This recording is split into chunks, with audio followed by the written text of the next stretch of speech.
inventors that were killed by their own inventions. Thomas Andrews. Thomas Andrews was an Irish shipbuilder who in 1907 designed and built the Titanic.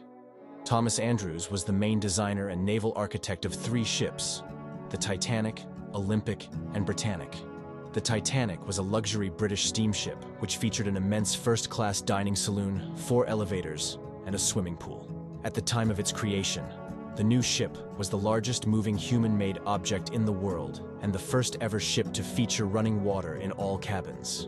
The Titanic had 16 watertight compartments designed to keep it afloat if damaged. This led to the belief that the ship was unsinkable. On April 10, 1912, the Titanic set sail from Southampton, England, with 2,240 passengers and crew on board. The Titanic was scheduled to sail to New York City, making stops in France and Ireland to pick up its final passengers.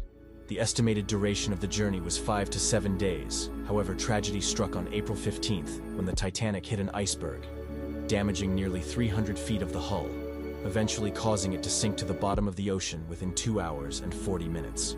Over 1,500 people lost their lives, including the creator, Thomas Andrews.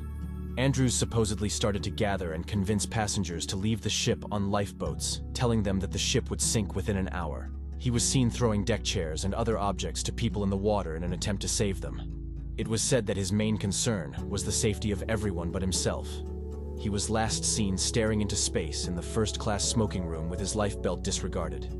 A stewardess on the ship who Andrews had persuaded to board a lifeboat wrote, "Mr. Andrews met his fate like a true hero, realizing the great danger, and gave up his life to save the women and children of the Titanic."